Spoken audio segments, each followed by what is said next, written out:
Hey guys, Anthony, 4x4 Diesel. This is going to be a quick one, right? It's a simple little tip that can save you hundreds of dollars, okay? So you just need to understand it so you can make the right decision, okay?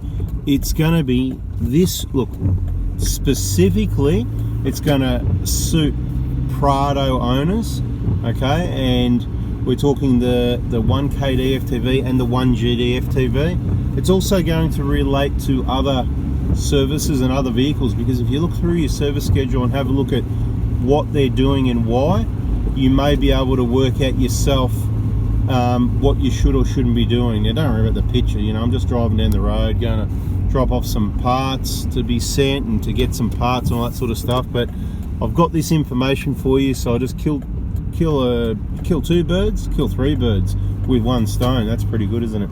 So look, this is the deal. At the 150k service on these Prados, the earlier ones, it wasn't part of the schedule, okay, but it changed. I can't remember what year it changed, so I'm not going to be able to help you with that at the moment. I'll have to go and research all the books and work it out. I'm just going to turn the heater up because it's too cold.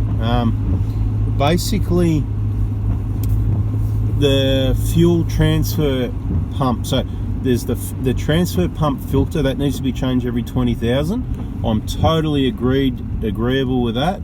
Look, the V6s don't have it, the 1KZs don't have it, the 1KDs have it, the 1GDs have it, right? So all the 120 Prados and 150s with a common rail diesel engine, yes, you need to change it every 20,000. They can become blocked and stop the transfer, along with some other minor issues that are very super rare, that we've done a video on to try and explain what we know about that, which isn't much.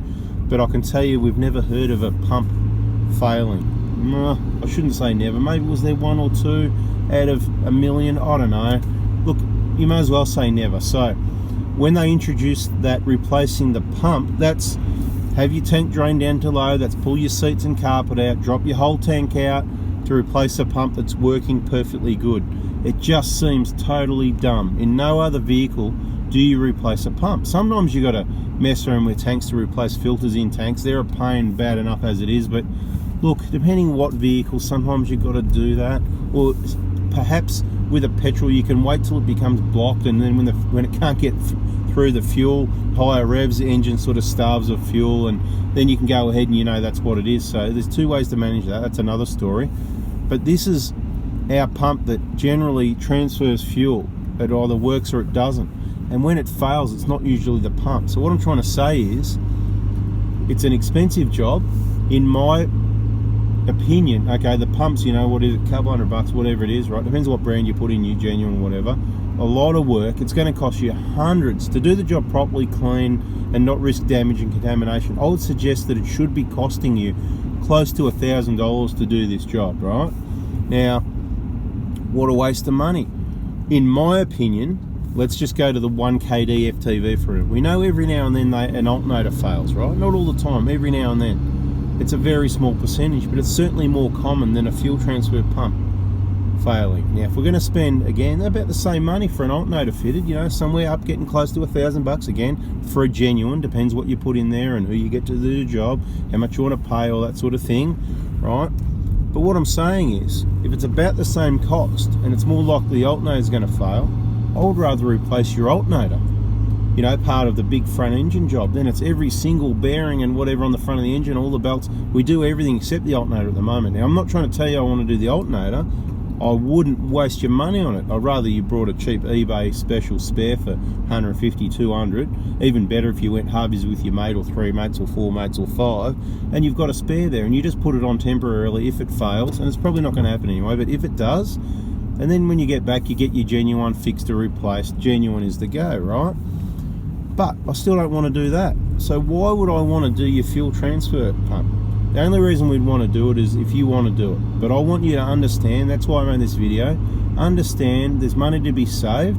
The car's probably out of warranty by 150. It's not going to cause any other issues. Worst case scenario, it does fail, then you just got to pay to have it replaced. That's what you're paying for anyway, right? So I hope this is one of those real common sense things that the light bulb comes on, and the money you save there is the money you spend on the big front engine kit, because doesn't it make sense? The belt stretches, it needs to be replaced, right? You're replacing the timing belt every 150. Well, replace the idler and the tensioner. You know, the cam seal if it needs it, you know. Do those bearings on the drive belt. They fail more than these pumps do, right? So we're ticking all these boxes.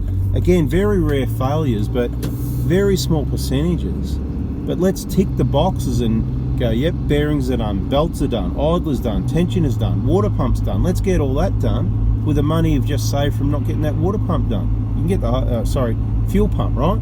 You can get the whole lot done if you want, but it's just waste. I've told you before, we don't like waste. So our recommendations are for reliability and kind of economy. We don't want to waste and do work that doesn't need to be done. But on the other hand, we don't want to waste, for example, when it comes to injectors. We don't want you to do injectors before you need them, but then we don't want you to waste an engine by not doing injectors, you know, because, you know, crack piston, then you need an engine. So, you know, it's a balance, and that's what we're trying to work out. We specialise in these.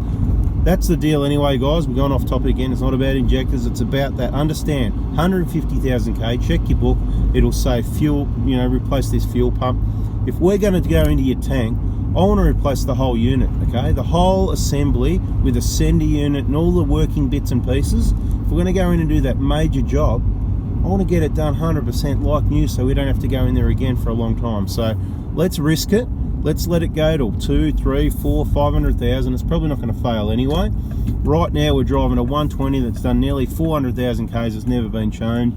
Along with all, and you know, we use this for remote outback trips. It's like whatever, okay? If it happens, worst case scenario, like, you know, you got to get it replaced. What are you going to replace everything? Because it might be going to get a new starter motor as well. Hope you understand where I'm headed with this, guys. Hope that helps. Bada bing, bada boom. If you haven't already, subscribe, turn that bell on so you don't miss out on the next tip. And yeah, in the comments with your questions, give us ideas for other videos. We're here to help. Give us a thumbs up if you got something out of that one. Thanks for watching. See you guys.